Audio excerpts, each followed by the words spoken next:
Hey everyone, thank you so much for tuning into this episode of The Paul Garcia Show. My guest is incredible today and you're really going to enjoy our conversation. But before we begin, I'd like to tell you very quickly about two of this show's amazing sponsors.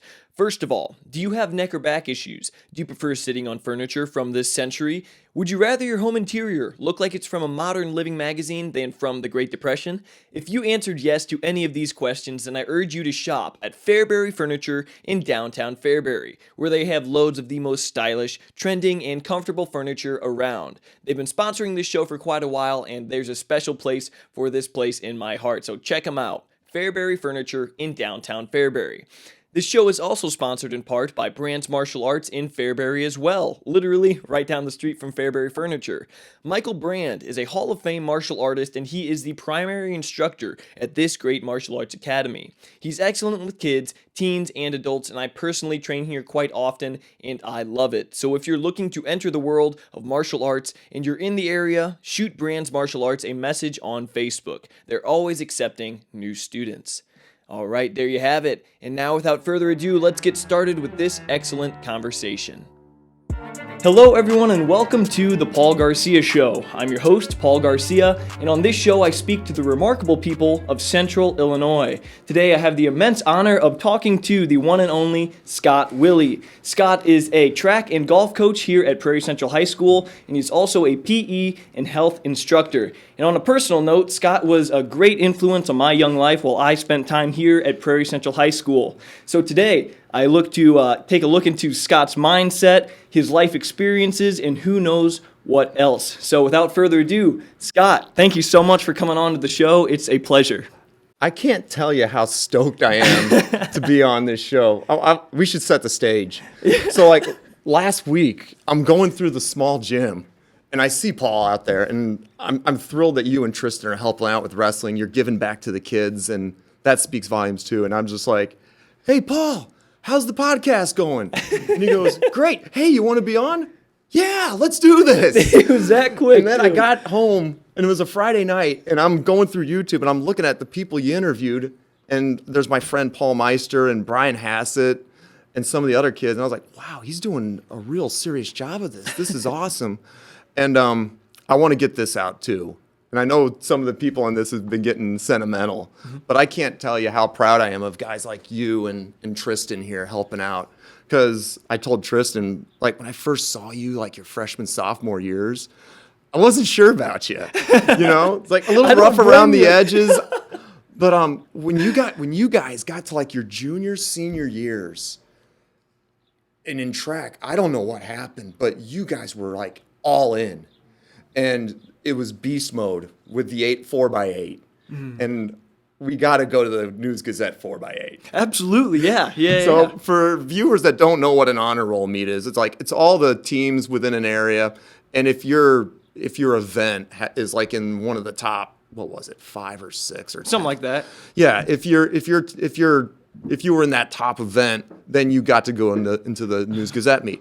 Usually the teams that qualify for state, they don't go because they don't want to injure their athletes. And I get that. And when you guys started off in the 4x8, you didn't care. To you guys, that was your state. And I don't know who led off. I think it was McQuett. I think so. He went nuts. And I don't know if you guys said something to each other at the start of it, that this is the night, we're doing it. But you guys just went nuts.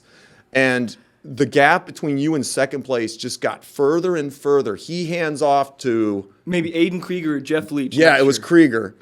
And he goes to Leach. But you guys were not going to slow up. Yeah, you were going to win the race, but that you didn't care. You guys just got faster and faster and faster. And then it got to you. I thought you were going to set a state record that night. Get out of here. But to me, that's the Prairie Central way. You don't care what everyone else thinks. We're going. And I think it set the tone for the rest of the athletes that night. And, man, I was so proud of you guys. And you were having fun. I remember looking at the pictures on Facebook. And I was telling Tristan, when I was first coaching, I thought it was all about the banners and the awards. And, yeah, those are good. You strive for those. But when you guys give it your all at what you're doing and you're doing these things and you're giving back to the kids, yeah, the banners are important, but to see what you guys are doing right now, that makes us teachers feel really proud of you guys. So I feel like we did something.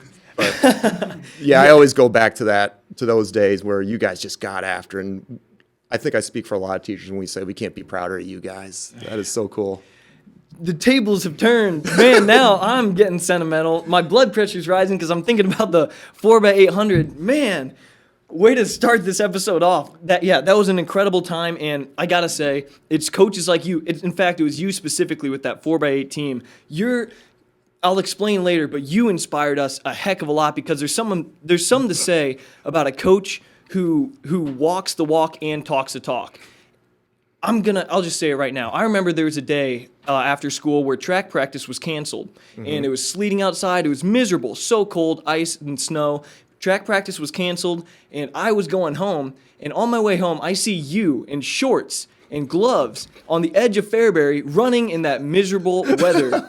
And at that point, that might have been close to that honor roll meet, too. I'm like, this dude's insane, and he's the real deal. So it's easy to run hard for a coach like that. Someone who walks the walk and talks the talk. So kudos to you for being awesome in that way. Wow. Yeah, right back at you. I do remember that day. But I was telling, you might have heard it, the marathon coach that I had in Peoria, he just looks at me and goes, Willie, you don't have to be fast. You got to be stupid. Really? Seriously? When you want to, well, it's like with wrestling too. Some of the workouts you guys did, pain, torture, agony. Oh yeah, PTA. That's not fun. But you know, the secret is there's no secret. You got to be willing to do stuff that other people won't. You know, and that's what makes you good. Too. Yeah, it Absolutely. is. And I look at the guys like Dan Gable. You guys with Prairie Central Wrestling, you guys did some stuff that no one else would dare do.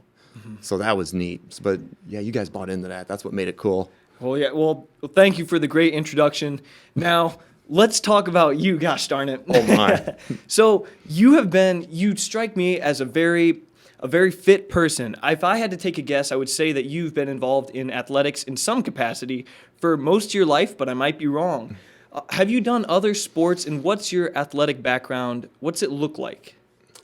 Man, how far back do you want to go with this? Because we can go way back.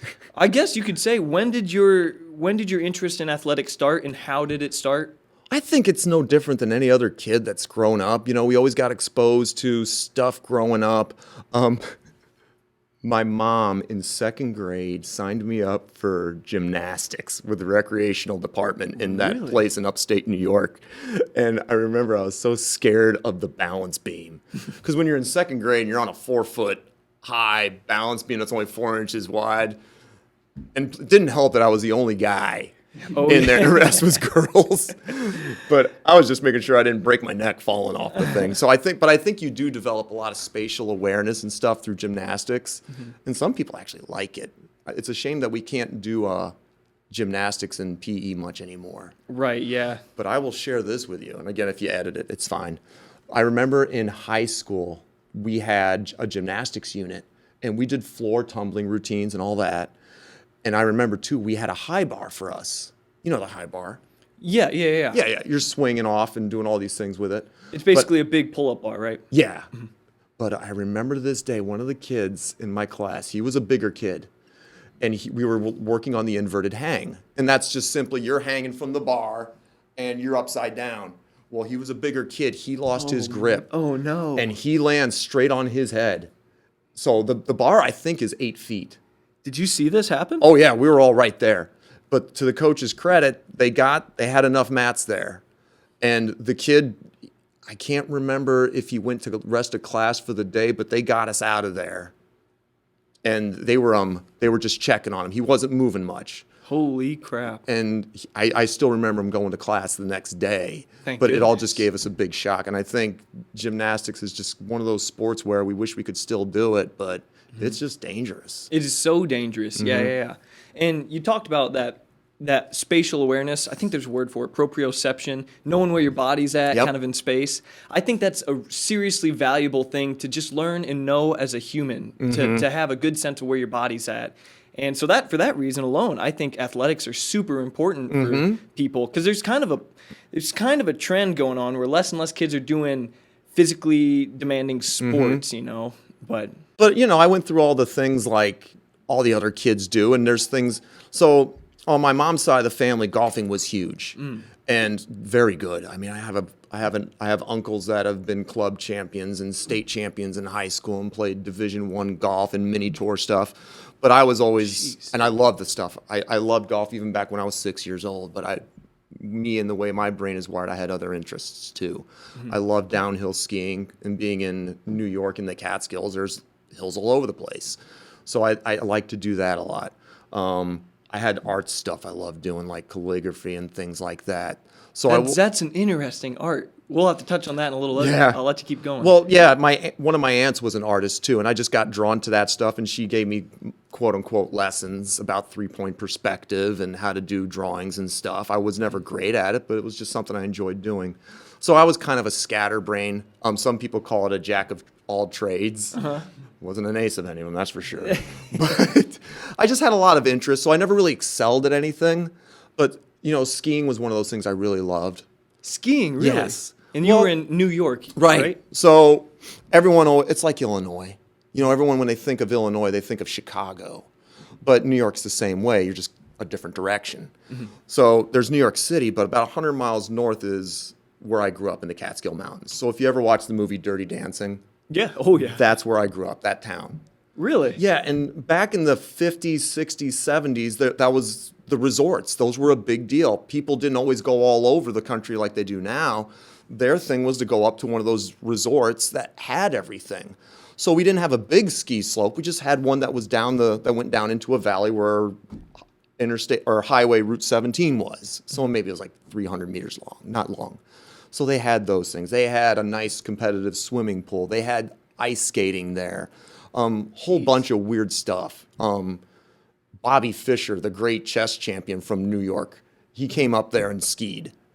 Wilt Chamberlain, he would do work up at Kutcher's Country Club, which was like 30 miles away. Rocky Marciano, the great boxer, went up to Grossinger's. And I never gave it too much thought. It's like, hey, this is just home. What's sad now, so I got exposed to all those things, and they were kind of cool. But I was also distracted with the arts. But with skiing, I got really into it. And you guys can relate to this, but one of the advanced things is being able to ski parallel with your skis are always together, But when I found was when I started getting it and I started feeling how it's supposed to feel, I just wanted to keep doing it.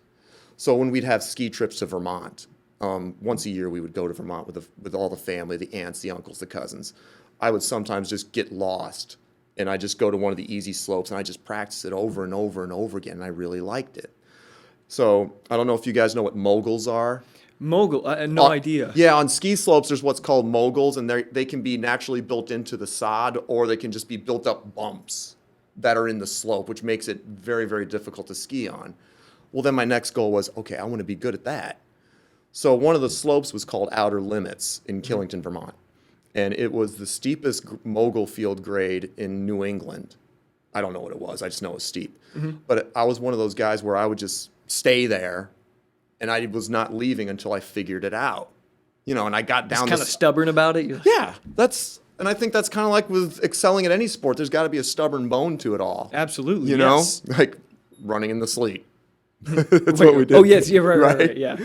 But anyways, I remember staying there all day and keep doing it till I got it. And someone actually said, that was a pretty cool run you did, kid. I was like, what? And I didn't even think about it. All I cared about was doing it. So. High jumping was a big thing in high school for me. For some reason, being a short guy, but I loved jumping off one foot and touching the net.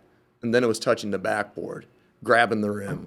Wow, so you had some hops. How short are you? Are you even short? short? I'm 5'9", and my personal best was 6'6". 6'6" high jump? Yeah. That's incredible. That's 9 inches over the head. But I just loved doing that stuff, and I would do it over and over and over. And I did it I went to the King's College, which was a Christian college in Westchester County, just north of the city. And they had a club. They didn't have a team. And I remember I did 6 foot there a couple times, And then when I transferred to Concordia up in Chicago, I had some coaches. It was a legit team instead of a club. And once I learned to do the turn correctly, that's the secret. you lean away from the bar as you make those last few steps into the turn. And that's what turns all that horizontal into vertical. And once I got the feel there, I wanted to keep practicing it. And I remember we had the Last Chance meets. I don't know if you're familiar with that. Have you heard of it? Yes. Oh, for sure. North Central College would host it. And anyone who wanted to get a qualifying time, whether it's D3, D2, or D1, would go to that meet and try to get their qualifying time in the 100 or the you get the idea. To qualify for the national finals? Yes. And there's guys from Purdue, Marquette, DePaul, they're all there. And I didn't jump against anyone from Purdue, but Marquette was there, DePaul was there jumping. And I was stoked because I used to watch these guys play basketball on TV. I was like, wow, I'm jumping against guys from DePaul and Marquette. But I ran the turn well. And I was all confident that day. Not cocky, but I just felt like I'm going to jump 6'5", and I'm going to get the school record right here. And it wasn't cocky. I was just so confident in the turn and what I was working on and I was clearing heights very, very easily. So it was confident, I think. And then, I got on the first try. And I was stoked. And one of those, the DePaul kid comes up to me, how do you jump over a bar so high your head? I don't know. This is fun. Have you always been a high energy person? I feel like just hearing you tell this story, I'm like, this guy's got some energy. And hearing how many different sports you tried and how hard you tried at them, have you always been like that? Just like stubborn, athletic, and high energy? So I remember parent-teacher conferences in 4th grade. Mrs. Klugman is talking to my mom. And I was just out in the hallways. Mom couldn't send me anywhere, so I had to go in the hallways and just be quiet. But I remember walking by, and Mrs. Klugman, I can't believe I'm sharing this. Mrs. Klugman told my mom, he's a nice boy, but he just needs to calm down. Why is that not hard to believe? And I was like, yeah, she's probably right. And I can't believe I'm sharing this crap, but it's funny. I love it. In 8th grade, I was in a home ec class, cooking. And that teacher just did not like me for whatever reason. Well, I think I do know. I'm flighty. I'm all over the place. She called me a space cadet. It just means like your mind's out in space? I couldn't keep my focus for nothing. Right. I was always doing what I was supposed to do, and then I get distracted. Does this sound familiar to you guys? Tristan, does this sound familiar to you? Yeah. Oh, actually, now would be a great time to say it. By the way, everyone watching, we got Tristan Garland. He's manning the controls. He's changing the cameras back and forth. So we'll do an outtake later. No, but I think that's actually an interesting issue. And let me say this real quick. High energy kids, a lot of the times really athletic kids, also tend to be, have a hard time focusing, sitting still in class. And maybe that's not a bad thing. It helps with creativity, high energy, fitness, things like that. But it can result in some lackluster grades a lot of the time. Yeah. And so, oh boy. There's this stigma in academia that, you should probably be able to focus. There's an emphasis on focusing. But maybe it's not really a great thing because then kids start taking ADD medication. It kind of limits them, chills them out. But like you were high energy, but that energy was well spent in athletics and just in the type of person you are. But though, you bring up a good point because I remember I feel like I love you guys so much because I was in the same boat. And I never dared tell kids when they're in high school. They're in high school. But I struggled with my grades the first 2 years. My older brother, he got it, and I kind of modeled him, but he had a photographic memory. Do you mean actually? Yes. Wow. I'll give you an example. He bought the baseball encyclopedia, and if you've ever seen them, they just talk each year. You see what the teams did each year in Major League Baseball, and he just didn't look for pictures. He read, and he would know what a player did in 1962. No one can remember what someone did in 1962, but my older brother could do it. His nightstand reading was the World Book Encyclopedia. I'm not kidding. He wasn't in it for the story. He read. So when we're adults, we were at a trivia night in Atlanta, Georgia, where he was living. And the tiebreaker for third place was, what African leader said this quote? And I'm kind of sitting there like, give me another beer. My older brother just writes Ito something. I don't remember the last name. Nails it. Oh, my God. How did you know that, Rod? I read it in the encyclopedia. That's hilarious. I love people like that. And so to my point, I'm sorry. No, you're good. Go ahead. To my point was, okay, Rod just gets it.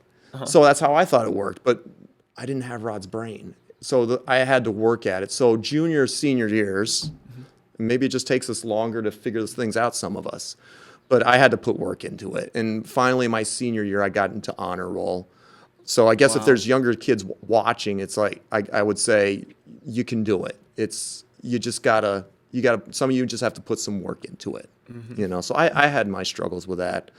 But I think those make the best teachers. Absolutely. You know, because they've been there and they know how you feel. We got going on a tangent there. No, I love it. Yeah. It was good, though.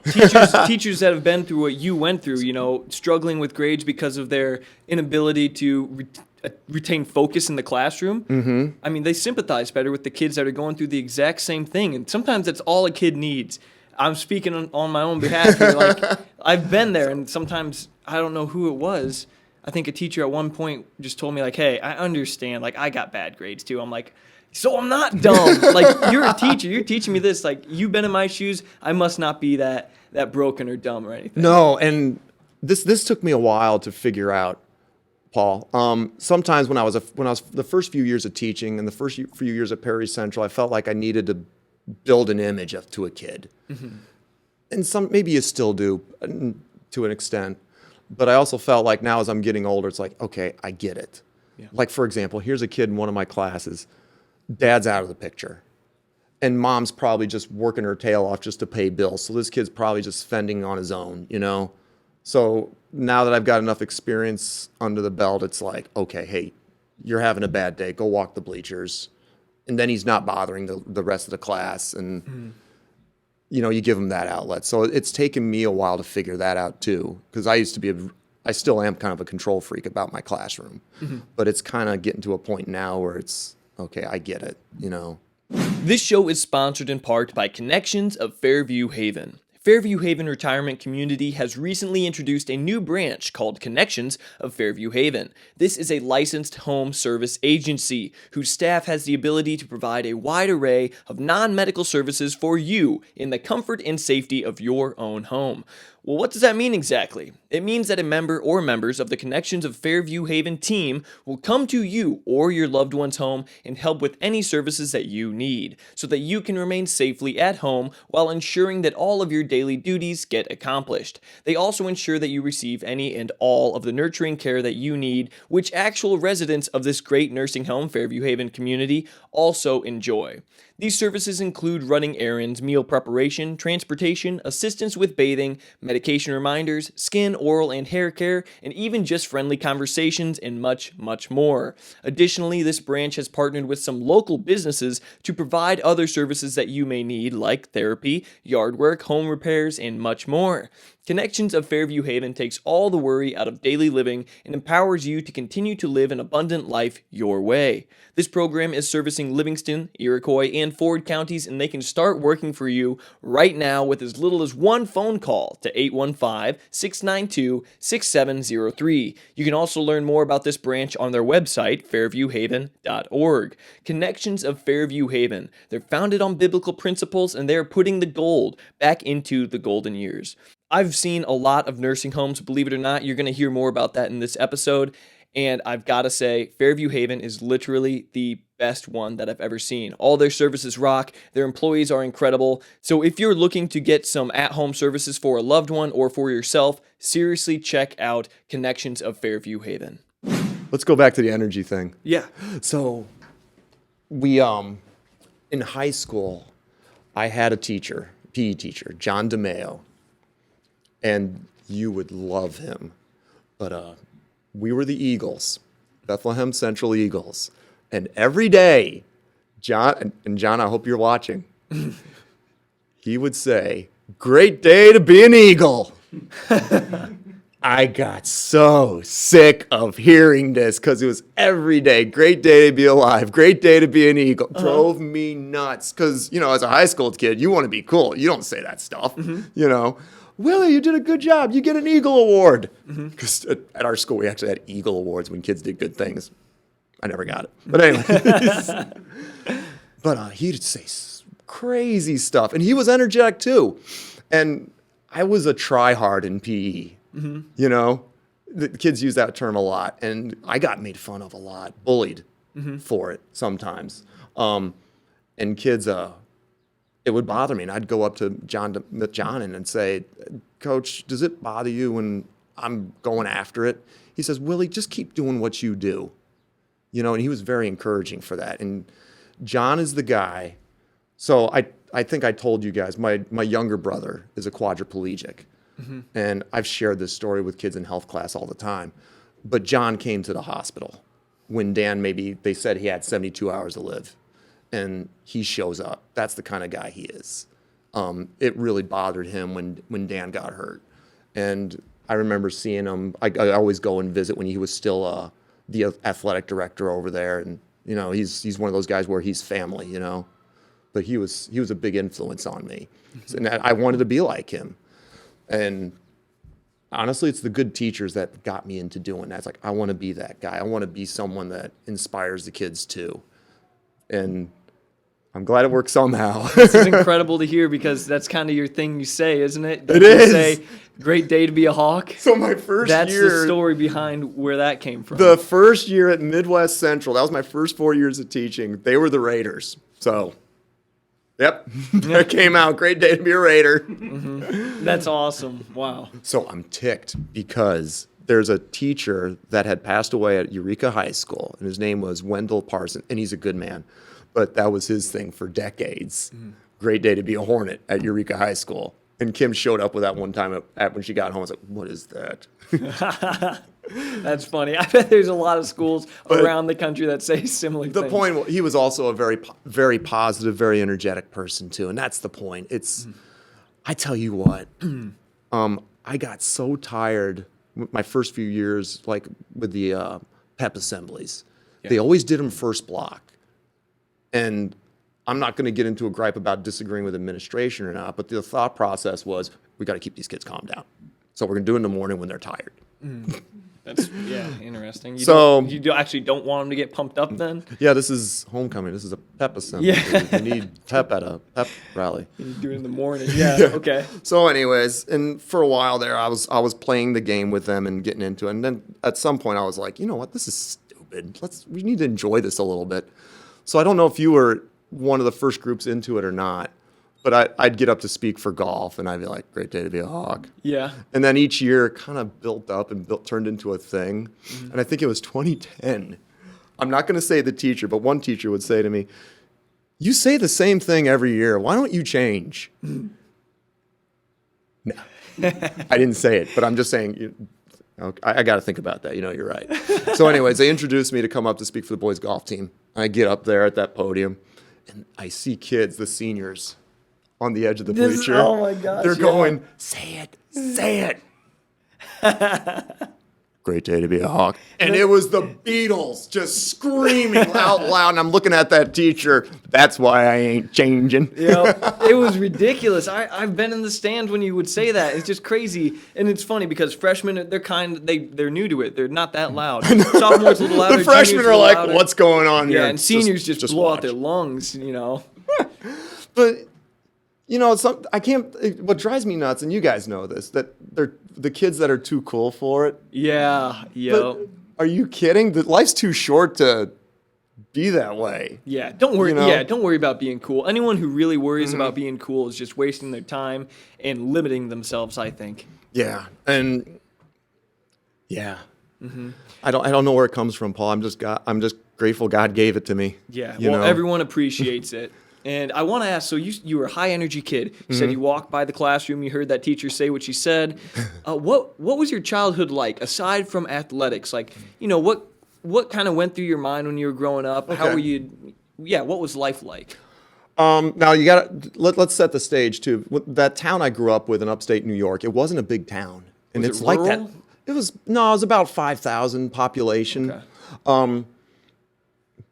I'm just trying to set the stage right. Our family is deeply religious. I grew up Presbyterian, and Mom would be in charge of the Sunday school. And Mom made a big impression on me. And she took Scripture literal. So she always instilled to us to turn the other cheek. Oh, she took Old Testament literal too. Yeah. Well, that's New Testament. no. Christ told you to turn the other cheek. Old Testament was was you get an F in theology. yeah. Old Testament was eye for an eye. Which was There was, yeah, but there was still love thy neighbor too. Right. That was what Mom was trying to bring, and I took it to heart. So this is what paints the picture too when I go into high school because of the family business. My family back in the Catskills had an HVAC distributor business, and they were very good at it and very successful. And in fact, I think they're one of the few ones that are still open now. Wow. In that area. Well, because stores like Lowe's and Home Depot have made it so much easier for contractors to get stuff. There's still a need for them, but just not like it used to. But anyways, they branched out to Albany, and my dad was the one that was asked to go and start that branch. So I went from a small town in the Catskills up to the city of Albany, the population 1 million. And Bethlehem was a suburb of it. And that was hard because I had the glasses, the thick lens glasses, and a freshman. So I was a target. Were you I'm just going to take a guess here. Were you a skinny kid? Like you're pretty lean right now. Just a tad. Yeah. Oh, I was skinny, and I was a target for those guys. And I'm not stereotyping, and please don't take this the wrong way, football players, but those guys bullied me pretty bad. And it turns out too, the teachers I talked to were like, Scott, that was a bad group of kids. I mean, they roided up too. That's how bad it was. And so looking back, hey, those kids had some issues back then too. But I kept to the turn the other cheek thing. Really? I would not fight back. I mean, I don't know if that's the word working through me or what, but I would not do that. Now, I'll say this, and you can, like I said, you can edit if you want. But anyways, I remember my sophomore year in a social studies class, the one kid's behind me, and I was just minding my own business, doing my job, and he just gets up, wham! And he's hit me right in the muscle of the back, and you could hear the thud throughout the building, or not through the building, the classroom. And I didn't do anything.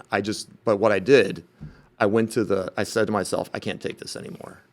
And I went to the office the next day, and I went to the assistant principal, and I told him who it was, what's happening. It's not just him, it's these guys.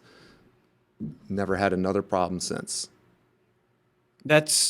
Do you know what happened that ended that? Well, probably the administration did their job and told that teacher, and those kids got pulled in. See, I think bullying is a problem, but it's always been a problem. But I think kids just need to know, hey, even if you're not the biggest, strongest kid, you still got the power to go in and say, hey, this is happening to me. And once you get that 8-ball rolling, okay, the administration knows what you're up to. The teachers know what you're up to.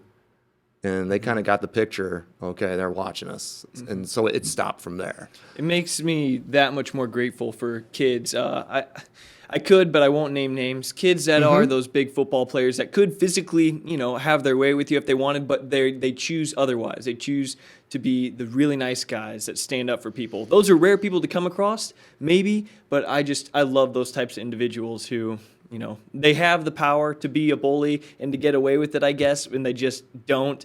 And I think, what years were you in high school? That would be 86 to 90. Okay, yeah. Yep. So that wasn't really a time where you could get away with that quite as much as like the 70s were, That's when my dad was in high school, and you could get away with that stuff a lot more. However, now I think they're much more strict about not letting that stuff slide. However, bullying continues on kind of in the social media world, and it can be pretty vicious. Oh, my goodness. And I mean, suicide rates are higher, and I don't know the numbers on bullying, but I know that kids in the high school age group, they're not necessarily doing better. That's the second leading cause of death for teens is suicide. Isn't that insane? Wow. I tell you what, and we just got done teaching it in health today. And we had a situation last term where a kid was having some suicidal thoughts, but the friends came up and talked to me about it. And of course, I had a friend in 8th grade that did it. That actually killed himself? Yeah, he hung himself on a banister rail. Here's the kicker with Eric. Man, I still remember it. You didn't see the symptoms. All the warnings, all the classic warning symptoms. Yeah. He had none. He was joking. He was in 8th grade football with us. He was his laughing, jovial self. And I don't know if that was a defense mechanism. But the next day, we go up and we find out Eric's dead.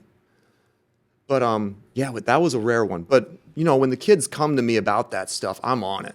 I'm either You're the going man to for that. yeah, Thank I'm going to the goodness. to them, to the kids for saying something. That takes the biggest courage. Yes, Because you're I'm right, just going to you're go to right. the office and tell the guidance, or I'm going to talk to Susan Werner, and they get that kid in and they get help. And this kid was having thoughts, and they got help. So the big thing is either that if you're suicidal, just speak up to someone, anyone that you trust. And then if you're not an adult, just come to the adult and we can help you. So yeah, I've seen that side too. That's hard, but yeah, just go for help, talk to someone. Bit of a personal question. So you got picked on, you got bullied, you didn't fight back. I'm sure you had to go through a lot of mental turmoil. And did it have an effect on you mentally? I did, and I'll be honest about this. I had one night where should I even be alive? I thought that, and I think it was just a spur of the moment thing. I got it off my chest. I know Dad came down because he overheard me. He overheard you what? He overheard me say that. He You overheard said me it say out loud? Yeah, I was saying it out loud to myself. I was so upset by this, and he came down and he heard me, and he was like, "I heard what you said, and Scott, that really bothers me." And then I realized, wait a minute, I got a mom and dad that love me. This is stupid thinking. Yeah. So I was very thankful for that. But even if you're not the strongest kid, you can still do something. And the second you report it and you get it rolling, then they start realizing, wait a minute, there's a thing called assault and battery.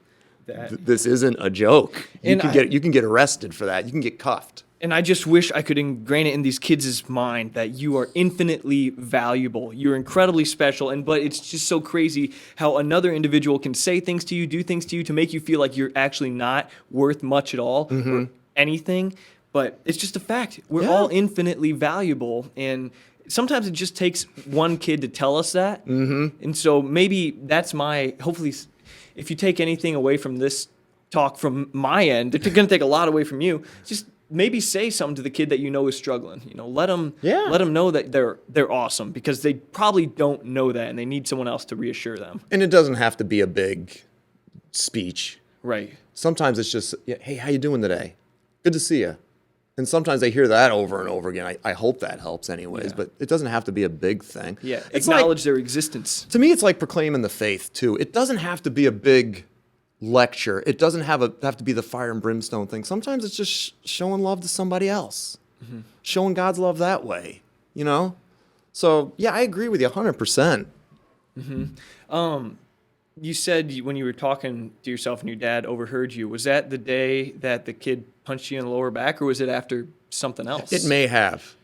Did other things happen? I can't remember. It was 30-something years ago. Yeah. So it was a while ago, but there had been a history of stuff going on. And sometimes in the hallways, I would stay to one end of the hallway, and hopefully there's some other kids to be blockers. They didn't know it, but yeah, it got to that point too. But, you know, and I'll tell you what, if I ever see them again, I would probably forgive them. Of course. You know, look at it this way. You got the thief on the cross. He's forgiven. You know, even up to the point before death, he gets forgiven for confessing Christ. You look at someone like King David. He commits the sins of murder and adultery. There's some people that would really frown on that. But the prophet Nathan says, you're forgiven. Now, there's going to be a price you pay. The thief on the cross still had to die his death on the cross for what he did. King David lost his son from Bathsheba. There's still going to be prices we pay for what we do wrong, but, you know, God's going to have us all in heaven. I'm looking forward to that. Mm-hmm. And the cool thing, too, is, like, I think Scripture promises, too, in heaven that every relationship you have is going to be perfect. So even if there's someone that on this earth that you didn't get along with, in heaven it's going to be perfect if they're believers, too. So I really look forward to that, too. This show is sponsored in part by Greg Kurtenbaugh's State Farm office in Fairbury, Illinois. When looking for an insurance provider, things like clarity, simplicity, solid ratings, and great prices should be at the top of your priorities. Lucky for you, Greg Kurtenbaugh's offices fit that bill magnificently. Just look at his office's reviews on Google. Spoiler, they consist of nothing but 5-star ratings. Literally, 100% of the reviews are 5 stars. I can't stress enough just how crazy that is. So Greg and his team are just awesome. I highly recommend giving them a call at 815-692-3673 and simply asking if they can insure, say, your car, your home, or your life for less than your current provider is, because chances are they can, and they'll tell you in just a couple of minutes for free over the phone. A fun fact also is that Greg is a celebrity. He starred in a big-time State Farm commercial that was seen by millions a few years back. It's the one where a buffalo is attacking these guys' cars, and Greg transports them back to his office, and it's pretty funny, and you should check it out on YouTube if you haven't seen it already. Anyway, this office is incredible, and there are tons of reasons why so many people from this area are calling them up, getting free quotes, and making Greg their new insurance agent. So for quality insurance and the impeccable customer service that you deserve, call Greg Kurtenbaugh's State Farm office at 815-692-3673. 56 online reviews, all 5 stars. You don't get that kind of rating for just being okay. This is a great insurance agency, so check them out. Greg Kurtenbaugh's State Farm office in Fairbury, Illinois. Where does your faith come from? It's obvious that you're a devout Christian. Has it always been that way? Have you had any ups and downs with it throughout your life? Oh my goodness, how don't you go ups and downs with it? I think it's natural. Right. But yeah, it's always been big in my family. When we moved to Albany, the Presbyterian church, it just wasn't clicking. The Lutheran church, the pastor there he was very good at explaining things, and it made sense. And the Bible is believed to be the Word of God, and that's what turned my parents onto it. And so this is cool. My junior year, and I'm just getting things figured out, my mom decides to have me go to a Lutheran summer camp to be a counselor in training, a CIT. Lutheran? I thought you were Presbyterian, though. Yes, we converted over when we moved up. Okay. The junior varsity Catholics were sometime. Coach Cliff called me a junior varsity Catholic. That's right. Oh, yeah, because Lutheran and Catholicism are so similar. The liturgy is almost exactly the same. Yeah. It pretty much is. But anyways, excuse me. And this was up in the Adirondacks, and it's beautiful country. And then some of the kids there were my age that were counselors in training too. But it was nice to be around a group that just took you right in, you know. And then I started realizing, you know what, God doesn't care if I'm scrawny. God doesn't care if I can bench 225, which I did do in college, by the way. Really? Yeah. But he loves Paul for Paul. He loves Tristan for Tristan. He loves me for me. So that was like almost a weight lifted off. I don't have to impress people. Just be you. That's so awesome. So, you ready for this one? Let's hear it. You'll love this one, Tristan. So after my first 2 years at King's College, Christian colleges on the East Coast are closing. Uh-huh. They just financially can't stay put. The Concordia in Bronxville, New York, they closed their doors this year. But I went to Concordia up in Chicago. And I'd have been 20 or 20. I'd have been 20. But so I'm at my first party. It's a kegger. Mm-hmm. If you can believe Willi had a kegger. I'm at the keg, you know, and all of a sudden 3 guys walk up, and they're the football players, and they're big. They're big boys. They make high school kids look like nothing. No offense, Josh Woodry, but they make you look tiny. Okay. And I remember they came up to me, and my mind got into that place where I'm going to get bullied again. Oh, right. Naturally. But they come up to me, and I remember the biggest guy. He goes, "Hey, you've been at our football games cheering like crazy for us. We just wanted to thank you for doing that. We really appreciate it. Here, have a beer." Yeah. And they introduced themselves to me. So what was cool there too was like, you know, they just liked me for who I was. And I remember, and that meant a lot to me. Maybe it started my alcoholism. I don't know. But the point was they loved me for who I was, and I embraced college in Chicago so much, you know. And I remember a professor, Dr. Klatt. She was my biomechanics teacher, and she said she embraced it too. She's like, "Hey, you got a zest for life. Embrace that." Mm-hmm. And I never thought of it that way. A zest for life. Okay. So interesting.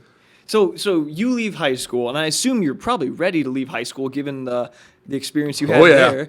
And it seems like you start kind of having a good time because you go to King's College on the East Coast, and then you go to Concordia, and then eventually you get your bachelor's in what, teaching and PE? Yep. And then I know you go on to ISU, get a master's. But so was your time in college a pretty good time for the most part? Oh, yeah. Because I think everyone's in the same boat. Like when you're all freshmen, you're away from home, you're away from your family, so we're all kind of trying to get friends and fit in and get comfy. So yeah, it was like that at King's. But for some reason, I could not wait to transfer to Chicago. There was just something about getting on the plane and getting all those people behind me and just starting fresh. And man, and then when those guys embraced me over there at that one party, it was like, let's go. You know, not necessarily going to the parties all the time, but you know, being around people that loved you for who you were. Right. And man, we had that was some good times. We had a great track team. We had a guy, Joel Moritz, and he was one of the linebackers on the football team. He's like 6'2", 6'3", and he weighed 225, and how he ran a 49-400 was unbelievable. And you would have loved him. He was on the wrestling team. How big was he? He was, I want to say 6'2". So some of my friends might be watching this later and like, I don't know if that's exactly right, but at least it felt like he was 6'2". He's a big boy. Yeah, 6'2", and how much did he weigh? I thought he was 220. I want 220, 230. Running a 49. Don't take this the wrong way, but he was Navajo. And Navajo, he like had, yes. And Native he American, had, I apologize. yeah, but he had that warrior spirit. And he puked after every race. When he wrestled, he was heavyweight, and I was helping with the scoreboard at one of the Cougar Invitationals. Cougars are our mascot. And he had to wrestle in the finals a guy that outweighed him by 50 pounds, and he came out with a draw. I mean, the guy could have been really, he wasn't very good technically, but Joel was just he had so much spirit in him, and I loved having him on the team because, you know, it made you want to just keep working hard because you just don't know. So he was like that fighter type, that never give up type. That's awesome. Yeah. I love dudes like that. They're so easy to coach in wrestling. It's like they're not going to stop. You can run them like a horse. They're gonna stop when they're dead. Remember, cool. You don't have to be good. You just got to be stupid. That's true. That is really true. It is. You got to fight through all the things that are telling you don't do it. Now I'm going. Speaking of that, why do you run? You ran marathons. How seriously do you take running? So back at Concordia, I was high jumping. And I was good at it, but they wanted someone to get some points in the 800. Willi, have we got a job for you? They just needed the points, so that's So the thing I loved the most, Paul, was the Monday long run in River Forest, Illinois. It was one of the most beautiful suburbs. A lot of gated houses, and I just kind of liked running through the air, and that became habit. And I remember, after that first year, my younger brother broke his neck, and running became a big-time coping strategy because that was bad too. Dan was another big boy. He's my younger brother. He's 6'2", and his playing weight was another, I'd say 225. He was a big boy. I don't know how I didn't get those build, but he was fast too. He got his 40 time down to a 4.7. He benched 315. And he was recruited by Valparaiso to play tight end. So running became a coping strategy when he got hurt. I feel like that's not uncommon for running to be a coping strategy for tragic events. Yeah. It's interesting. Yeah, and it would just make you feel better when you got done. The blood's still pumping when you finish with a run. We were talking about that, Tristan. And you feel like you accomplished something when you've done that. So, yeah, it became a big-time coping strategy. I wasn't that fast.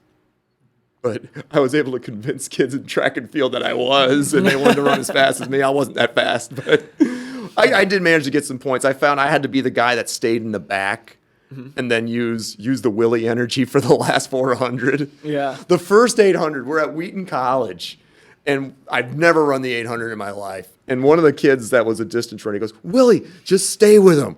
And we're coming around the turn. 53, 54. And I'm like, we got another lap of this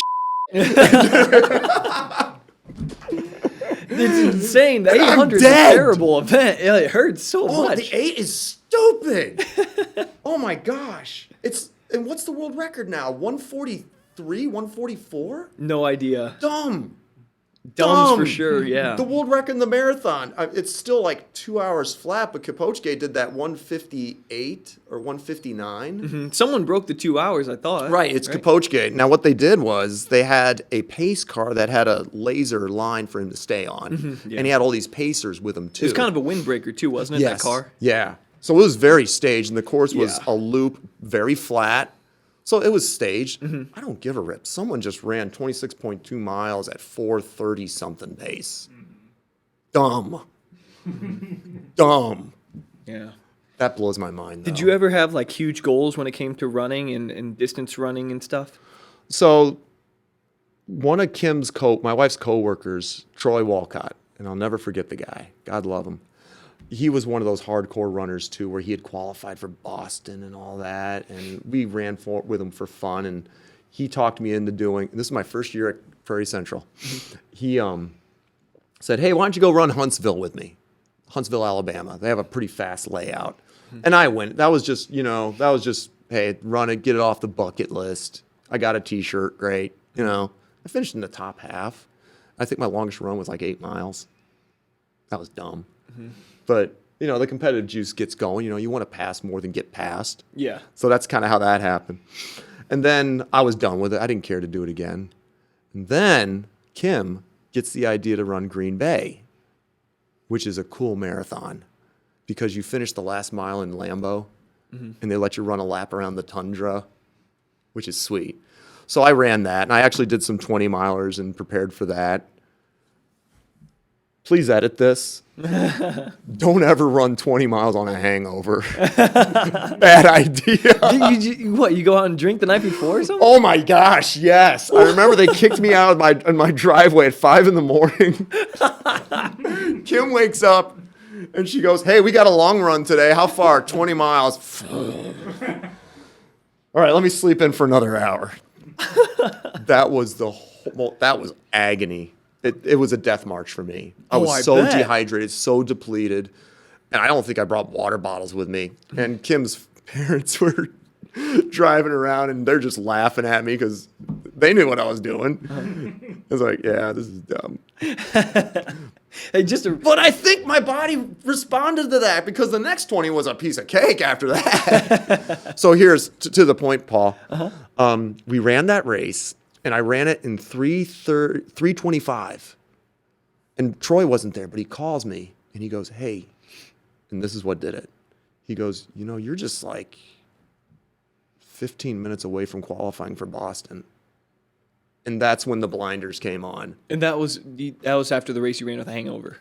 That is when you were No, that wasn't the race. That was like a 20-mile training run. That's right. Sorry about that. So anyway, no. And that's what set it on. It's like, okay, I'm qualifying for Boston. Yeah. And I remember I failed the first time. I ran Green Bay again. I missed it by 90 seconds. That cut deep. 26 miles and you miss it by 90 seconds. 90 seconds. And I remember that infuriated me. And Man, I made it my mission to qualify for Boston. Mm-hmm. So I found a book for advanced marathoning, and this was like 70-mile weeks. So we're starting to ramp up now, Paul. Mm-hmm. And we went to a lakefront marathon in Milwaukee. That's a cool race too. That's a fun one. And I think I destroyed the qualifying time. It was like a 3:01, and you needed a 3:10 at the time to get in. But yeah, that's what started. Okay, and then I'm in the thought process now of, okay, what's next? Then I read an article about how less than 1% of marathoners break 3 hours. All right.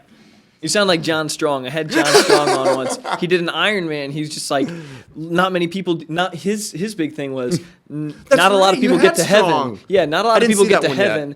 I want to be in that number. Not many people can finish a marathon under 3 hours. I want to be in that number. I want to be a member of the few. That was like his sole motivation. Yeah, when I saw less than 1%, all right, let's go. Yeah, that was dumb. We did it, but it was dumb because I I actually, just for grins, I wanted to feel like what an elite felt. So I did a 100-mile week just to see how it felt. Don't do that. It was like, it feels like a job at that point. You would do a run in the morning, and then you do one in the evening. And I remember after the 23-mile long run on Saturday, I'm just like, I can't do this anymore. And you know how weightlifters talk about having veins? Mm-hmm. Run a 100-mile week, and you'll see some veins popping up everywhere. Your heart's just like can't get the blood to because your the muscles need so much oxygen. Your body creates more blood vessels, and there was just veins all over the place. And then I had to get up and run 9 the next day to get the 100 in. I was like, I'm gonna get 100 in. This show is sponsored in part by Forest Edge Tree Service. This winter has been catastrophic on our trees, and it's led to tons of damage. Ice, snow, and strong winds lead to downed limbs, trees, and power lines, causing massive damage to your homes, cars, and properties. Face it, your yard is no place for looming dead or damaged trees. It's just a matter of time before one comes down, and whether by your choice or not. This is why you need to hire the services of Forest Edge Tree Service. If you have trees or tree stumps that you want gone, simply give Joe Rudin at Forest Edge Tree Service a call or text, for those of you who don't enjoy phone calls, at 815-615-3037 to get a free, yes free, quote today. Forest Edge Tree Service is fully insured, so if something goes wrong, it's not on you. They'll pay for it. And they're staffed with trained professionals who use cutting-edge equipment to get the job done right, so there's no chance of anything going wrong in the first place. These experienced pros take pride in their attention to detail, in their cleanup, and in their relationships with customers, which is why they are Livingston County's premier tree service provider. Being proactive with your land will save you money in the long run and help you to avoid all the headaches of unplanned down trees. Keep your family, pets, vehicles, and neighbors safe by being a responsible adult and calling or texting Joe Rudin with Forest Edge Tree Service at 815-615-3037 to get your dangerous and annoying trees off of your property today. Side note, personal story, the other day my dad's tree fell down in his front yard, and I wish we would have called Forest Edge Tree Service before, because I threw out my back and we spent all day chopping up this stinking tree and taking it to the wood pile in town. So just be a responsible adult, call Forest Edge Tree Service, and save yourself a lot of back pain and a lot of headaches. You ever think about doing one of those like ultra races, like a 70-mile, 100-mile? So there's Badwater. Have you heard of Badwater? I actually just finished a book by David Goggins. He did Badwater, and I mean, that sounds like 139 miles through Death Valley in July. Yeah, I mean, people have had to have died on this thing, and they're very careful about who they let even run the race, because they know if Paul Garcia went and tried to run that race, I would die very quickly. Literally die. Like, it's when you got to run on the white lines because your shoes are going to disintegrate? Yeah. This isn't normal stuff. You didn't know that, did you, Tristan? No, this is serious stuff. Mm-hmm. Yeah, that's just dumb. Yeah. The Leadville 100 is dumb. You know where Leadville is? No. That's right up at, that's in Colorado. That's at 10,000 feet. And it's a 100-mile race at 10,000 feet. Man. And there's a guy from Eureka that taught with Kim, Kurt Whisker. Okay, yeah, I'm a good runner, but that guy, he's not fast. He's just one of those guys that can just keep going no matter how much it hurts. That's the one I like, because that guy was hurting. Just kept pushing through. Yep. There's guys that can go faster, but this guy can just keep going. So ultra's a whole different beast. Yes, yeah. You know, I don't know if I could handle that kind of pain. Mm-hmm. And it might not even be a matter of your mental strength. It might be your body. People's bodies shut down all the time doing that type of stuff. I think it's just both. They got to fight. Yeah. There's something inside you that just keeps going. I can't imagine it. So ultras, no, because the ultras, they're all stupid. Mm-hmm. Not only do they run long distance, let's do it at 10,000 feet. Let's do it through Hell's Kitchen, right through Death Valley. Yeah. That's insane. Yeah, and I'm 48 now, and I have no desire to push my body like that. I got a daughter now, and that's such a blessing right now. Mm-hmm. So, no, I don't want to push like that. I still like running. I just got done running with the kids today, mm-hmm. and I realized how old I'm getting. Like, I'm looking at the heart rate, and I'm like 2 minutes per mile slower than what I was when I was coaching you guys, and I'm like, dang it. It's all right. One thing that you mentioned, I just want to touch it. Sure. I don't even know if it's true at all. You said maybe that's what developed my alcoholism. Have you ever had a period of your life where you struggled with alcohol or something, or was that just a joke? If you want to go to technical aspects, yeah. I think we go through this. What do you mean by that? Yeah. I think I got caught up in the college environment. Oh, yeah. We go out, and did I have more than I should have? Yeah. There's times where we went through that. My older brother's death really scared me sober, if you want to be honest about it. So Rod was very smart. He's the photographic memory one. Yeah. I was hoping to talk about this if you were okay with it. Yeah, absolutely. I don't know if this is in comment below. Comment below if you're familiar with this. But when you have a family member that's deep into alcoholism, you kind of cope with it. You deal with it. I got through the college heave-ho thing. But Rod was an odd duck, too. He was awkward in social things. And drinking was his way of dealing with the loneliness. One of my uncles kind of made that observation. And I was like, wow, he's right. But you just kind of cope with it, And Rod tried very hard to go to AA meetings and stuff. And it was on December 23rd, 2015. It was a Christmas party for the business. For the place he was working for. He was starting to get things going. He was doing what he wanted to do. But at the company Christmas party, he was obliterated. The toxicology report had him at a .275. Gone. But technically, the cause of death is going to be choking on a piece of meat, asphyxiation. Okay, but he went into the bathroom, and that's where he passed out. He couldn't get the food dislodged on his own, and someone walked in, and there he was laying on the ground. And by procedure, to do one of the procedures they needed to do to help clear the lungs out because fluid was building up, they had to sedate him. And sedating on top of that BAC, I just thought this may not be good. But that was part of the procedure. They had to do that. And his body just started crashing. My dad came over with his girlfriend because at that point, my mom had died a couple years ago, and he had a girlfriend. How old were you during this? Was this college? No, this was like in 2015.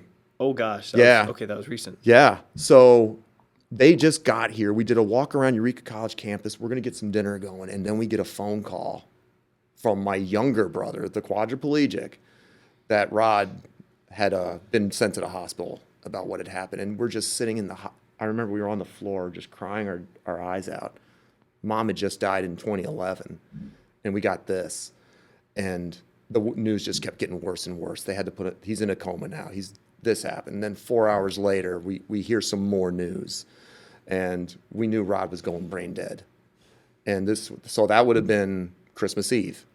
So we get the first plane we can get out of Chicago back to Boston, and someone would just pick us up and get us to Albany.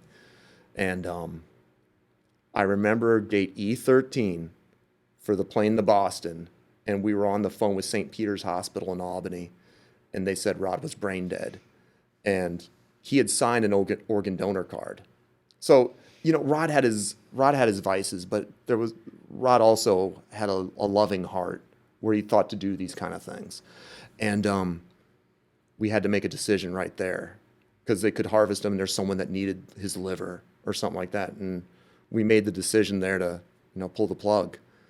And I remember the lady on the phone, she said, "You guys are very brave."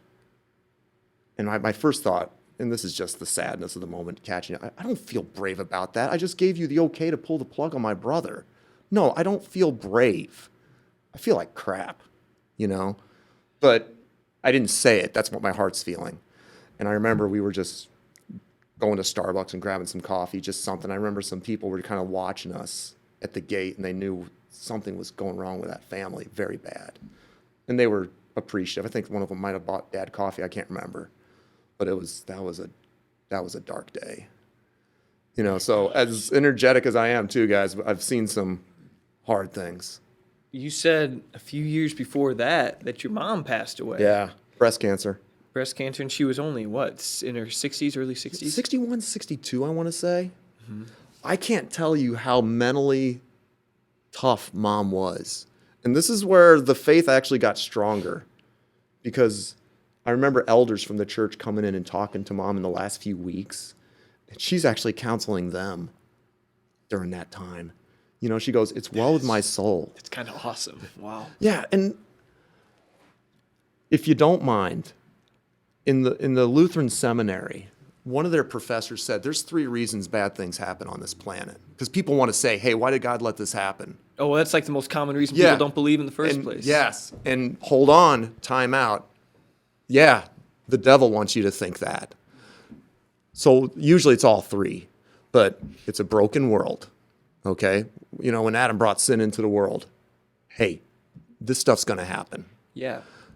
Second reason is our sinful nature.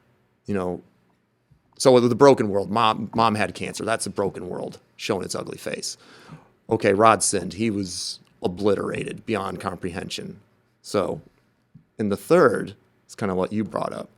Sometimes Satan wants to do everything within his power to try to pull us away. So sometimes when a kid commits suicide, there's people that say, well, if God loves you, why would he say this? Why would he do this? Why would he allow this to happen? That's not God talking. That's someone trying to pull you away from God. Oh, yeah. You know? Yeah. Me and in my Catholic faith, which is similar to Lutheran Very, faith. yeah. Anyways, I've had a priest kind of explain to me, and I've heard exorcists give lectures on this, actually. Exorcists. Talking Wasn't about that one of dealing the with devil. thumbnails, too, for one of your... Yes, yeah. I didn't Father see that Archer- one. I want to see that. Father Archer's best friend is the exorcist, the diocese exorcist. I want to talk to him, but I'm kind of scared, to be honest with you.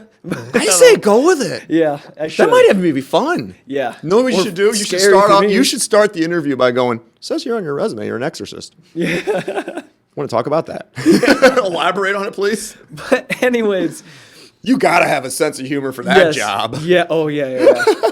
But they say that the devil has access to your mind and your emotions. yeah. He can make you feel things about yourself, and he can do so much of what he wants to do if he just makes you feel, worthless or something. You're talking about why would God let me feel these things, to make me feel suicidal. You can choose largely what you absorb and take in, which is going to affect how you think. And I mean, it's multifaceted why bad things happen in the world, but the devil absolutely has a say in that stuff. And it's broken. So when there was a shooting this past week in Tennessee, it's sad. I feel horrible when that happens. I'm not surprised either because, hey, this is a broken world. And this stuff's going to happen on this world. God promised it back in Genesis where, hey, you're going to have a tough go in this world. Yeah. And people have the choice. That part of the choice that came in our free will is we can choose to do good or we can choose to do bad.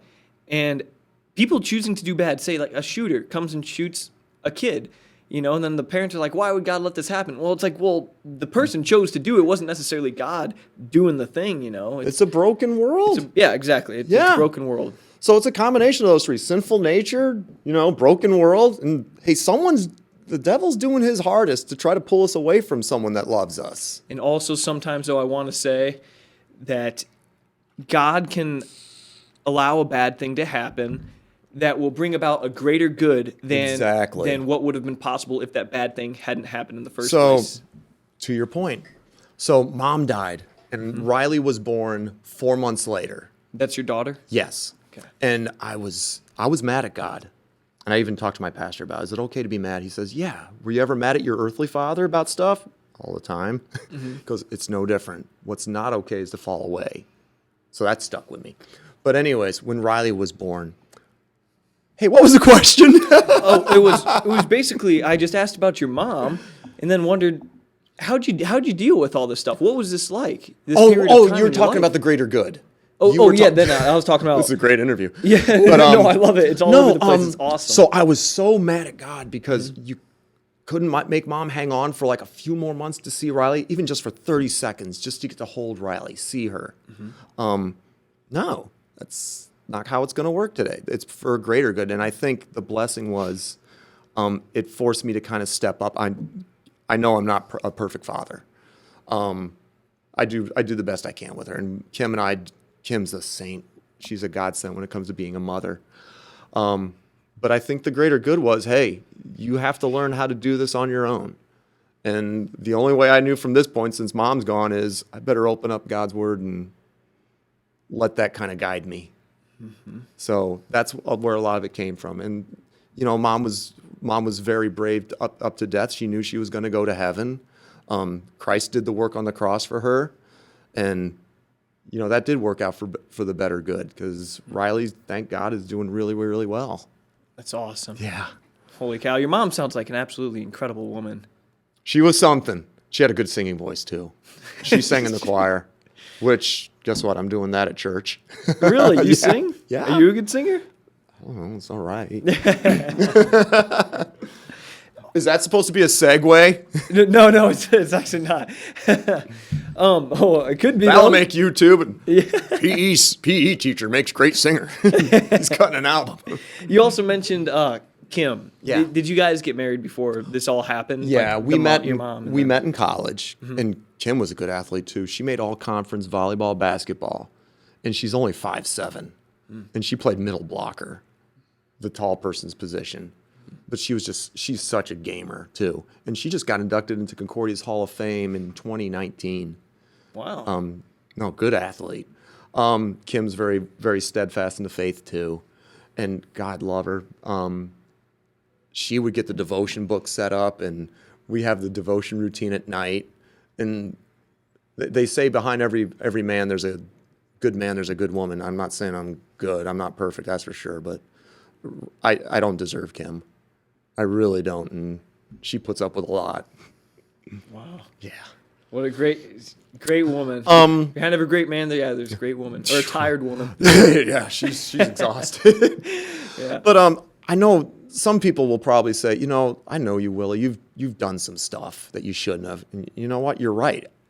It's not about me. It's about what Christ did for me on the cross. And does God like us sinning? No.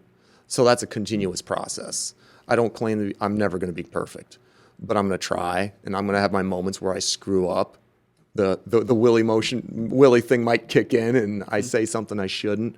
And at night we have our prayers where I ask for forgiveness, and you keep going. And as long as we're on earth, we're going to screw up. Mm-hmm. That's why I'm looking forward to heaven too. Yeah. We're not exactly following the flow of this conversation, but I'm curious. Tangent City, folks. Yeah. You said that your brother was a quadriplegic. Yeah.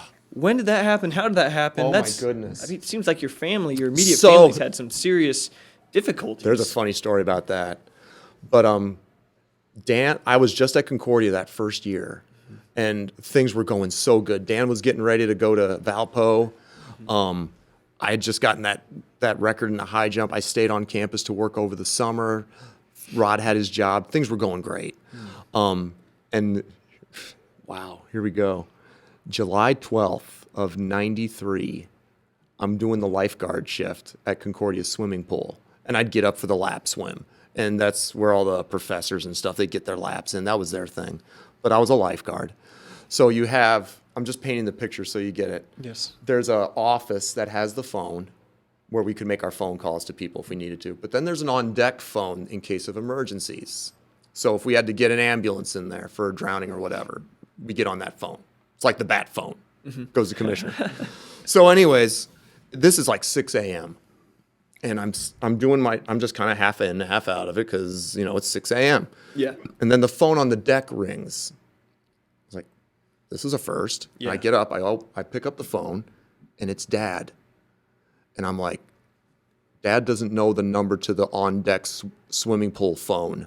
Something's wrong. And he had this, that was the first time, I've never seen Dad cry until that day. And he just told me, Dan, well, first of all, Dan obviously is a good athlete. He was a good football player. Dan was one of those guys that liked to spear.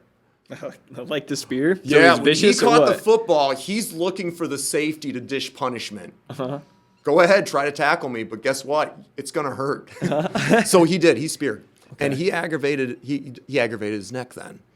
So at his friend's pool on Sunday night, he slipped. He still had his sandals on when he was in the ambulance on the way there. He had slipped. Have you ever fell in the water at a bad angle and it hurt like hell? Like Yeah. yeah, like a belly flop. It hurts. So Dan slipped and he hit the water at a weird angle and it aggravated the neck. The slap of the water Yes. did it? He didn't hit the bottom necessarily? No, he never hit the bottom. There was nothing Wow. on his head. So here's the thing, and I'm not mad at anybody. It's just broken world, if you ask me. But he was face down, and he started moving his hands like this. But that's all he could do because he injured his spinal cord. And his friends were there just thinking, Face okay. down in the water? Yeah, face down. He was that way for 2 minutes. So his Holy friends, moly. at first, they saw him doing this. And the friends thought, okay, that Dan's just being Dan. He's screwing around. And then it dawned on him after a while, wait a minute, he hasn't gotten out yet. We got to get him out. And yeah, that's when he had done it. So he had the broken neck. Oh my gosh. But he almost died from the drowning. So there was so much that went wrong. This was the same time Dennis Byrd had died. He was the NFL lineman that became paralyzed for the New York Jets. About the same time. Now, the people said they gave medications to Dennis Byrd and he can walk now. Well, they couldn't do that with Dan because his lungs were so messed up from drowning for 2 minutes. They had to take care of the life-saving stuff first. So we never touched on that. So that's why some people will ask about that, and that's why. There's medications to help with paralysis now. Dan's cord wasn't severed, it was bruised. But because he had drowned for 2 minutes, they had to take care of that. Yeah. He had a collapsed lung. Here's Willi. Here's me at the pool in Chicago. Yeah. And my friend dropped me off at O'Hare. I had nothing in my wallet, no credit card, no money, and I'm at United's terminal. And I kept thinking to myself, how am I going to get the money to get a plane ticket? Yeah, so you're just there and it's like, I explained to the lady, look, and Dad told me he has the doctors didn't know if he was going to make it or not. They said they give him 72 hours.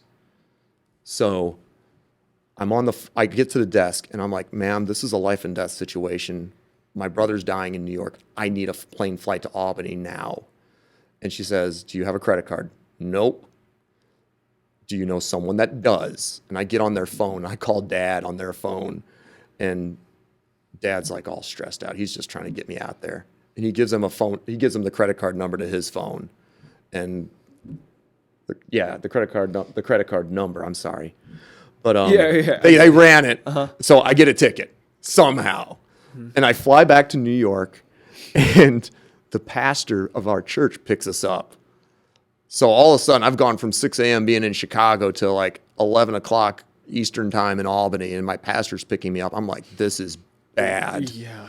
This is really bad. And they rushed me to Albany Medical Center, and on the floor where Dan is, this is in the pediatric ICU, and all his high school friends are in the halls. And I'm just getting blitzed by all this stuff. Yeah, absolutely. I'm like, what is going on here? And then I go in there into the room, and Dan's laying there. He's in a comatose state from all the drugs to keep him from moving. They got the rainbow brace on him. Have you ever seen one of these things? I've seen him in the movies. It's a curved thing, and it's screwed into the sides of his head, Right. and there's the wire that goes over the pulley to the weights to keep everything in line. I'm like, what is going on? And I saw Dad, and I've never saw Dad cry, and he was wailing like a baby. And that's when it hit me hard. It's like, this is bad.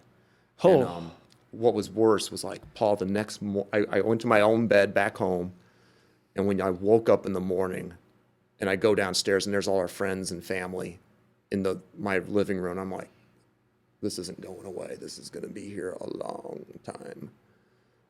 That was hard. So here's the funny thing. So we had that. Mom died, and one of my uncles suggested to my dad to go see counseling to see if he's depressed.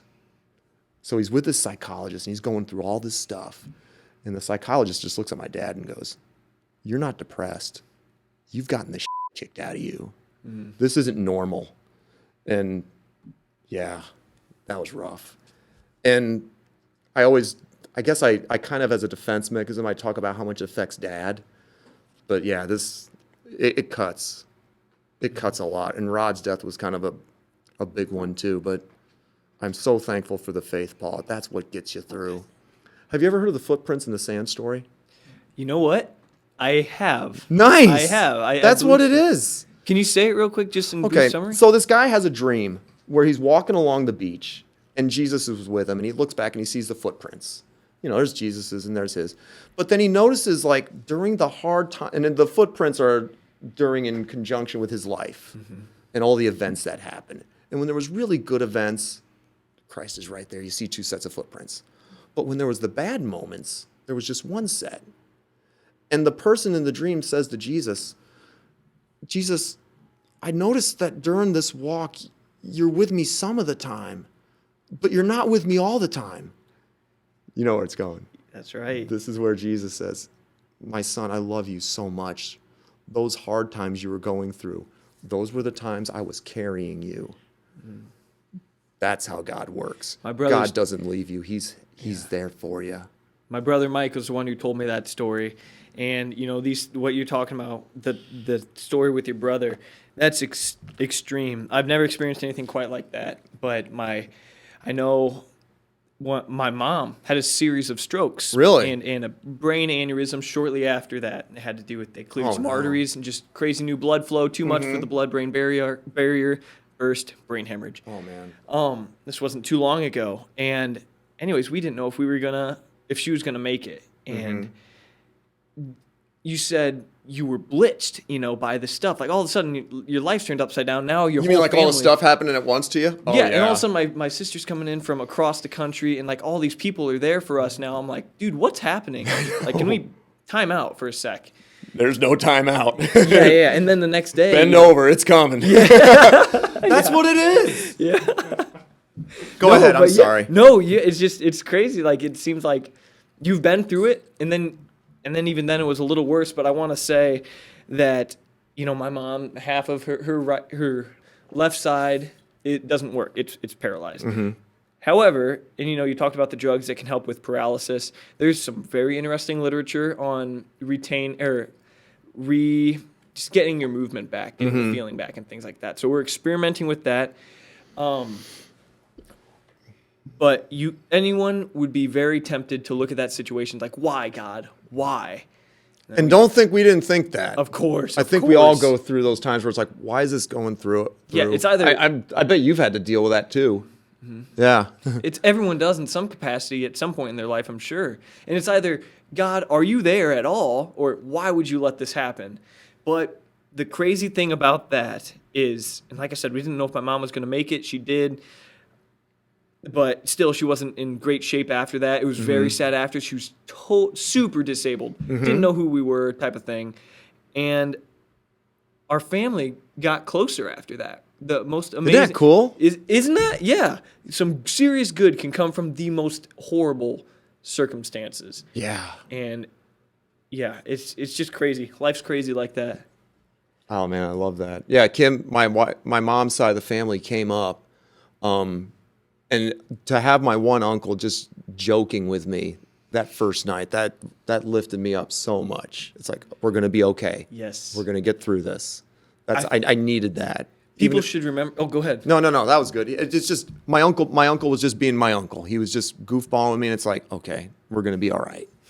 This is going to sound kind of random, but... No, it's all right. What do you think we've been talking about for the last, what is it, 6:09? Well, you said your uncle told you, was like messing with you, and that made you feel better? There's actually a neurological reason why that happens. Go on. Yeah, so when your body's like... Science! Yeah, no, seriously, but when your body's responding to these tragic events, you're releasing a lot of adrenaline. Yeah. And that can kind of bog you down after a while. Eventually, you're just going to... You want to give up or something along those lines. But what's very interesting is a dopamine hit, like the kind that comes from someone joking around with you. You see it all the time. Yeah. Navy SEALs. That would make sense. When everyone's suffering, it's like, this is horrible. One guy cracks a joke. All of a sudden, everyone can run a little further. Or everyone's totally exhausted. Yes. After like the Super Bowl or something. Just totally exhausted. Or a wrestling match or a track event. But then they win.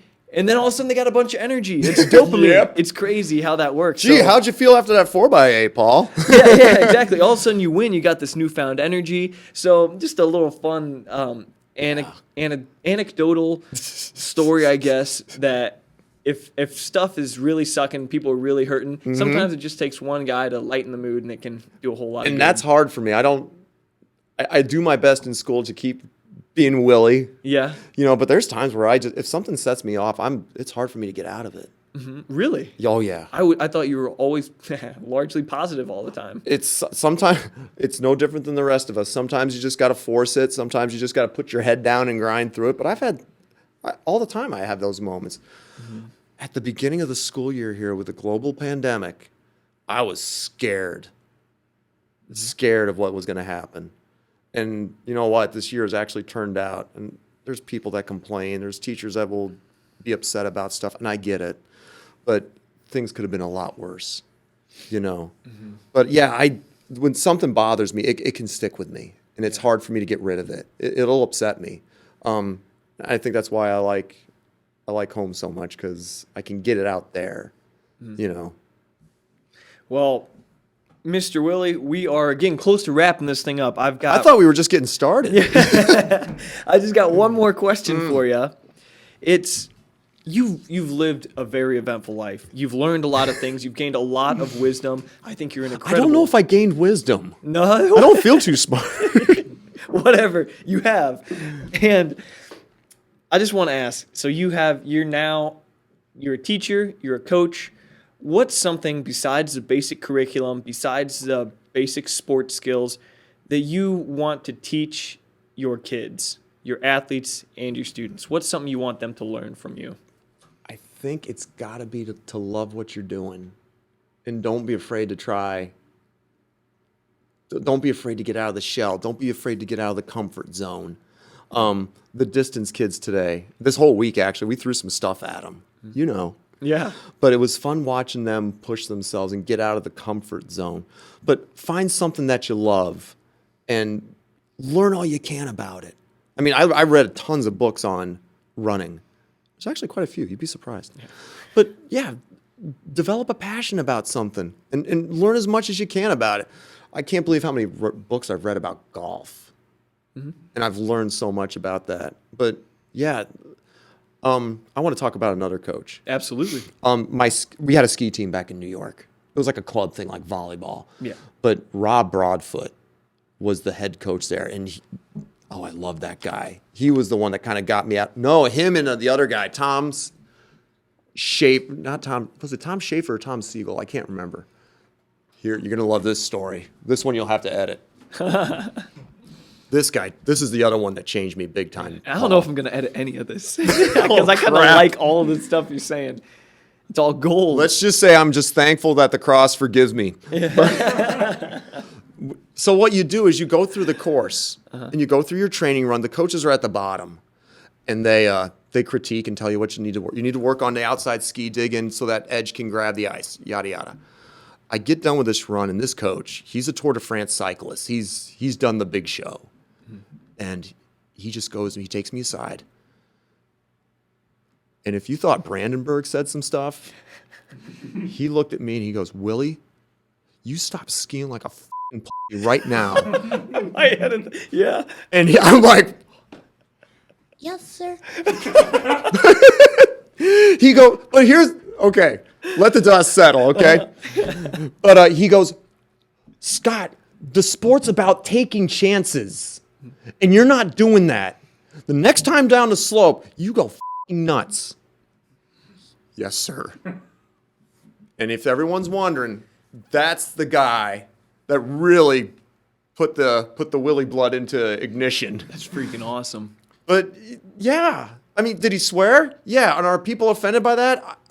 That wasn't my intention to offend people, but that's what he was trying to drive home to me, you know? Hey, you're going to have to get uncomfortable in life. You're going to have to deal with some hard times. But yeah, guys, but get uncomfortable. Get in that position. In the 4x8, you guys got uncomfortable, and you kept pushing.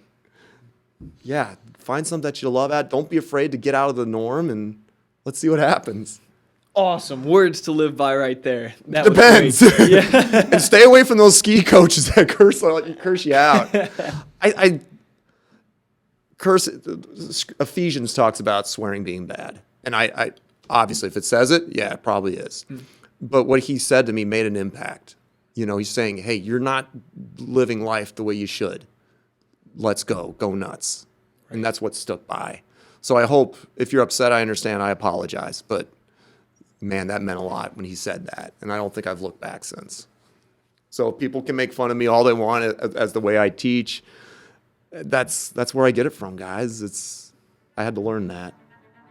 I love the way you teach. I love the way you coach. This has been an absolutely wonderful conversation. It's been all over the place, and I wouldn't like it any other way.